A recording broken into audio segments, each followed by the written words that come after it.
আমি রাতের বেলা দুটো আমল শিখিয়ে দিই, তারপরে ভিতরের দিকে যাচ্ছি ইনশাআল্লাহ। নবী সাল্লাল্লাহু আলাইহি ওয়াসাল্লাম বলেছেন, রাতের বেলা, এখন যে আমরা রাতে আছি, ঘুমানোর পূর্বে কেউ যদি সূরাতুল মুলক তিলাওয়াত করে, তাবারাকাল্লাযী বিয়াদিহিল মুলক ওয়া হুয়া আলা কুল্লি শাইইন কাদির, এই সূরাটা কার কার মুখস্থ আছে হাত উঁচু করেন দেখি। যদি অন্ধকারে আমি খুব একটা দেখতে পাচ্ছি না।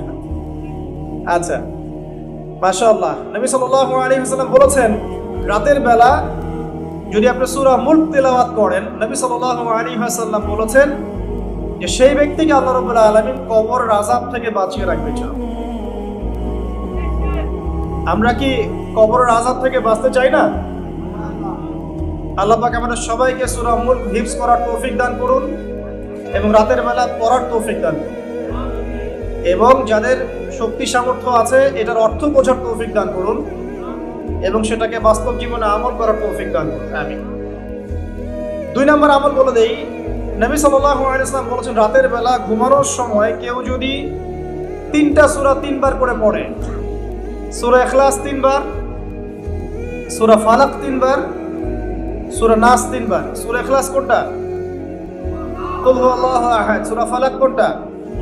কুল আউযু বিরাব্বিল ফালাক। সূরা নাস কুল আউযু বিরাব্বিন নাস। 3 বার করে পড়ে হাত দুটোকে একত্রিত করে এভাবে ফু দিয়ে পুরো গা যদি মাসাহ করে, নবী সাল্লাল্লাহু আলাইহি ওয়াসাল্লাম বলেন, সারা রাত সে যে ঘুমিয়ে থাকবে, দৃশ্য অদৃশ্যের কোনো ক্ষতি তাকে স্পর্শ করবে না ইনশাআল্লাহ।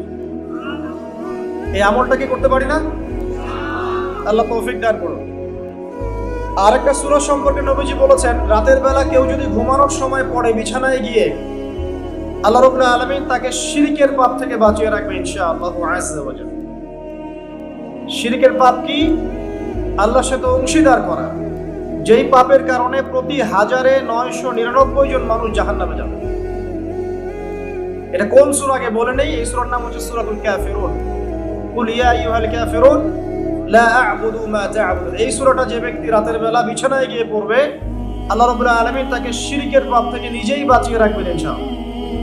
আর শিরকের পাপ আপনাকে বোঝাচ্ছি একটা হাদিস দিয়ে, মাত্র একটা হাদিস। দেখুন, আমি অনেকদিন বলেছি শিরক 3 ভাবে হয়। চিন্তায় শিরক হয়, কথায় শিরক হয় এবং কাজে শিরক হয়। এই 3টা ক্যাটাগরিতে শিরক হয়। এক্সাম্পল দিচ্ছি, কেউ যদি চিন্তা করে, কারো আকীদা থাকে যে এই মহাবিশ্বের কোনো স্রষ্টা নাই, সে ব্যক্তি মুশরিক। কারো যদি আকীদা থাকে যে মহাবিশ্বটা আল্লাহ পাক সৃষ্টি করেননি, বিগ ব্যাং দিয়েই সৃষ্টি হয়েছে, শিরক হবে। কিন্তু যদি কেউ এই আকীদা পোষণ করে যে হ্যাঁ, বিগ ব্যাং এর সৃষ্টি হয়েছে, কিন্তু বিগ ব্যাং সংগঠিত করেছেন কে? মহান আল্লাহ, তাহলে শিরক হবে না ইনশাআল্লাহ। ঠিক আছে? আর এই কথাটা কিন্তু আল্লাহ পাক সূরা আম্বিয়ার মধ্যে বলেছেন। আপনারা কি জানেন যে বিগ ব্যাং এর কথা সূরা আম্বিয়ার মধ্যে বলা আছে? কত নম্বর আয়াতে?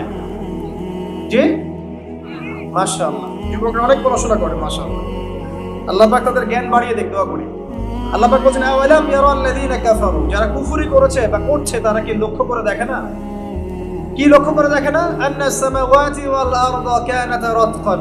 আল্লাহ পাক বলছেন, এই মহাবিশ্ব এবং এই পৃথিবী একটা বিন্দুর মধ্যে কেন্দ্রীভূত ছিল, একটা বিন্দুর মধ্যে কেন্দ্রীভূত ছিল। ফাফাতাকনাহুমা, আল্লাহ পাক এটাকে বিস্ফোরিত করে দিয়েছেন, পৃথক করে দিয়েছেন। এটা কিসের দলিল? এটা কি বিগ ব্যাং এর দলিল নয়? অতএব কেউ যদি আকীদা রাখে হ্যাঁ বিগ ব্যাং থেকে সব সৃষ্টি হয়েছে, মানে ঠিক আছে, কিন্তু এটা সংগঠিত করেছেন কে? আল্লাহ সুবহানাহু ওয়া তাআলা। আল্লাহ পাক বলছেন, শুরুতে হুয়াল আউয়াল ওয়াল আখির, আল্লাহই প্রথম, আল্লাহই শেষ। ওয়া যাহির ওয়াল বাতিন, তিনি সুস্পষ্ট, তিনি গোপন। ওয়া হুয়া বিকুল্লি শাইইন আলিম, প্রতিটা বিষয় সম্পর্কে তিনি জ্ঞানী। আল্লাহ বলছেন, সর্বপ্রথম শুধু আল্লাহ ছিলেন, আর কেউ ছিল না। আর এক সময় আসবে, কুল্লু মান আলাইহা ফান ওয়া ইয়াবকা ওয়াজহু রাব্বিকা যুল জালালি ওয়াল ইকরাম। এমন একটা সময় ছিল আল্লাহ ছিলেন, কেউ ছিল না। আবার একটা সময় আসবে শুধু আল্লাহ থাকবেন আর কেউ থাকবে না। আল্লাহ পাক যখন ছিলেন, তারপরে আল্লাহ পাক সৃষ্টি করেছেন আরশে আজিম।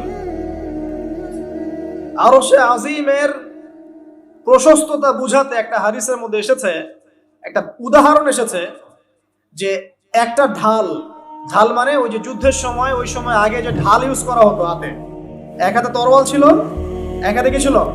ঢাল। একটা ঢাল যদি রেখে দেওয়া হয়, এবং এখানে যদি 7টা স্বর্ণ মুদ্রা রাখা হয় বা রৌপ্য মুদ্রা রাখা হয়, যতটুকু অনুপাত হবে এই পুরো কুরসি আর এই যে 7টা মহাবিশ্ব, এর অনুপাতটা অনেকটা এমন। কথা বুঝতে পারছেন? এটা ওয়াসিআ কুরসিয়ুহুস সামাওয়াতি ওয়াল আরদ, আয়াতুল কুরসির মধ্যে পড়ছেন না? এটাই সেই কুরসি। উদাহরণ এমন ভাবে দেওয়া হয়েছে।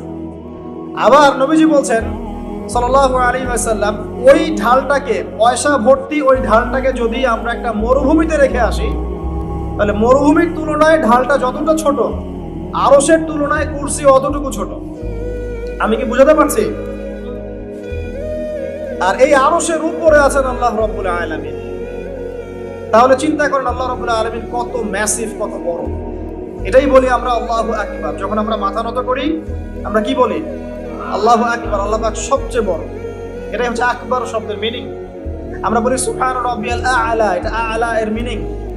আমরা বলি সুবহান রাব্বিয়াল আযীম, এটা হচ্ছে আযীম এর মিনিং। আমি কি বুঝাতে পারছি ভাই? আচ্ছা, এবার আসেন, আল্লাহ পাক আরশ সৃষ্টি করেছেন এবং আরশটা ছিল পানির উপরে। কানা আরশুহু আলাল মা, আরশটা কোথায় ছিল? পানির উপরে। এরপর আল্লাহ রাব্বুল আলামিন 7টা মহাবিশ্ব সৃষ্টি করেছেন মাত্র 6 দিনে। কয় দিনে? 6 দিনে।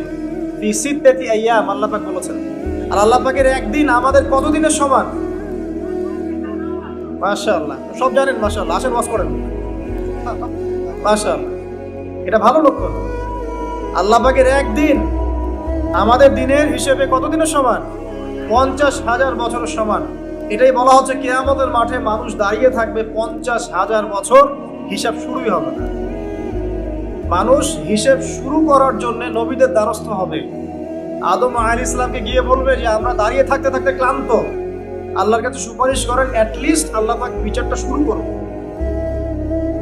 আদম আলাইহিস সালাম বলবেন যে আমি পারছি না। নূহ আলাইহিস সালামের কাছে তিনি বলবেন আমি পারবো না। তারপরে আসবে ইব্রাহিম আলাইহিস সালাম, আমি পারছি না। নবী মুসা আলাইহিস সালাম, আমি পারছি না। ঈসা আলাইহিস সালাম, আমি পারবো না। সর্বশেষ কে? মুহাম্মদুর রাসূলুল্লাহ সাল্লাল্লাহু আলাইহি ওয়াসাল্লাম, যার উম্মত আমরা, সৌভাগ্যবান উম্মত আমরা, যার দিন নিয়ে আমাদের খুব একটা ফিকির দেখা যায় না, যার দিন আমরা 4 সাবজেক্ট বানিয়েছি, দুনিয়া আমাদের প্রথম সাবজেক্ট, তাই না ভাই? বাস্তবতা এমনই। তো সেই নবী সাল্লাল্লাহু আলাইহি ওয়াসাল্লাম তখন সিজদায় পড়ে যাবেন, আল্লাহ রাব্বুল আলামিন তাকে যা শিখিয়ে দিবেন সেই দোয়া তিনি তখন করবেন। এবং এমন কিছু জিকির আল্লাহ পাক শিখিয়ে দিবেন যেটা ওই সময় আল্লাহ পাক তাকে শেখাবেন। সুবহানাল্লাহ। এবং আল্লাহ রাব্বুল আলামিন তাকে বলবেন তুমি মাথা উঠাও, তোমার কি চাওয়া আমার কাছে চাও। তখন নবী সাল্লাল্লাহু আলাইহি ওয়াসাল্লাম সুপারিশ করবেন উম্মতের জন্য ইনশাআল্লাহ তাআলা। নবী সাল্লাল্লাহু আলাইহি ওয়াসাল্লামের সুপারিশের ফলে এই উম্মতের যে ব্যক্তির কলমের মধ্যে যাররা পরিমাণ ঈমান আছে, সরিষা দানা পরিমাণ ঈমান আছে, ইনশাআল্লাহ একদিন না একদিন সে জাহান্নাম থেকে মুক্ত হয়ে জান্নাতে যাবে ইনশাআল্লাহ। তাহলে সেই নবীর শানে আরেকবার দরুদ পড়ি, আল্লাহুম্মা সাল্লি আলা মুহাম্মদ ওয়া আলা আলি মুহাম্মদ কামা সাল্লাইতা আলা ইব্রাহিম ওয়া আলা আলি ইব্রাহিম ইন্নাকা হামিদুম মাজিদ। আল্লাহুম্মা বারিক আলা মুহাম্মদ ওয়া আলা আলি মুহাম্মদ কামা বারাকতা আলা ইব্রাহিম ওয়া আলা আলি ইব্রাহিম ইন্নাকা হামিদুম মাজিদ। দেখুন, এভাবে আল্লাহ পাক মহাবিশ্ব সৃষ্টি করেছেন। মহাবিশ্ব সৃষ্টি করে আল্লাহ পাক ক্ষান্ত হন নাই। আল্লাহ সুবহানাহু ওয়া তাআলা অনেকটা সময় পর সেখানে মানুষকে পাঠিয়েছেন। সূরা দাহার পড়বেন, আল্লাহ পাক বলেন হাল আতা আলাল ইনসানি হিনুম মিনাদ দাহরি লাম ইয়াকুন শাইআন মাযকুরা। আল্লাহ পাক বলেন মানুষের উপর এমন একটা সময় চলে গেছে যে মানুষ তখন কোনো আলোচ্য বিষয় ছিল না। এখন আমাদের পৃথিবীতে চলাফেরা দেখলে মনে হয় না আমরাই সবকিছু। মহাবিশ্বে এমন একটা সময় চলে গেছে তখন মানুষের কোনো অস্তিত্বই ছিল না। হয়তো পৃথিবীতে অন্য কোনো মাখলুক থাকতো, হয়তো বা, আল্লাহু আ'লাম। পৃথিবীর বয়স অনেক প্রাচীন আমাদের বয়সের চাইতে। এটা হতেই পারে মহাবিশ্বের বিভিন্ন গ্রহে আল্লাহ পাক অন্য মাখলুক রেখেছেন। অ্যাটলিস্ট মালায়েকা তো আছেই, ফেরেশতারা আছেন। তো অনেক পরে আল্লাহ রাব্বুল আলামিন ফেরেশতাদেরকে ডেকে বললেন যে আমি পৃথিবীতে খলিফা পাঠাতে চাই, ইন্নী জাইলুন ফিল আরদি খলিফা, আমি পৃথিবীতে খলিফা পাঠাবো, তোমাদের মতামত কি? তখন ফেরেশতারা কি বলেছিলেন যে নাহনু নুসাব্বিহু বিহামদিক ওয়া নুকদ্দিসু লাক, আমরাই তো আপনার প্রশংসা করছি, স্তুতি বর্ণনা করছি। আপনি কি এমন কাউকে পাঠাবেন যারা সেখানে গিয়ে ফিতনার ফাসাদ সৃষ্টি করবে, ওয়াসফিকুদ দিমা, রক্তপাত ঘটাবে? আল্লাহ পাক তখন বলছেন ইন্নী আ'লামু মা লা তা'লামুন, আমি যা জানি তোমরা তা জানো না। এরপর আল্লাহ পাক নিজের হাতে আদম আলাইহিস সালামকে সৃষ্টি করেছেন, নিজের রূহটা ফুঁকে দিয়েছেন, আদম আলাইহিস সালামকে সমস্ত জ্ঞান শিক্ষা দিয়েছেন, তারপর ফেরেশতার সামনে নিয়ে গিয়েছেন, সেজদা করতে বলেছেন। আমরা সেই আদম সন্তান। আমাদের পিতাকে আল্লাহ রাব্বুল আলামিন ফেরেশতাদের সামনে নিয়ে সেজদা করিয়েছেন। আমাদের কি সেই ফিকির আছে? আমরা কি আমাদের সম্মানটা বুঝি ভাই? আমাদের পিতাকে আল্লাহ রাব্বুল আলামিন সমস্ত ফেরেশতাদের সামনে নিয়ে গিয়ে সেজদা করিয়ে নিয়েছেন, আর আমরা তার সন্তান। আমরা সেই সন্তান এখন ঘুষ খাই, আমরা সেই সন্তান এখন জিনা করি, আমরা সেই সন্তান এখন মাদক খাই, গাঁজা খাচ্ছি, ইয়াবা খাই, মেয়ের সাথে জেনা করছি, পরকিয়া করছি, পতিতালয়ে রাত কাটাচ্ছি। আমরা সেই সন্তান যারা 5 ওয়াক্ত নামাজের ঠাট ধারছি না, নবীর সুন্নত নাই চেহারার মধ্যে। দ্বীন ইসলাম, আল্লাহ পাকের পৃথিবী, আল্লাহ পাকের জমিন, দ্বীন ইসলাম সবাই এখানে প্রচার প্রসার ঘটাবে, এটা আমাদের মৌলিক স্বাধীনতা। এই বিষয় থেকে আমরা সরে আসছি। আমরা সেই আদম সন্তান। দেখুন, নবী সাল্লাল্লাহু আলাইহি ওয়াসাল্লাম একটা হাদিস বলছেন, ভয়ঙ্কর হাদিস।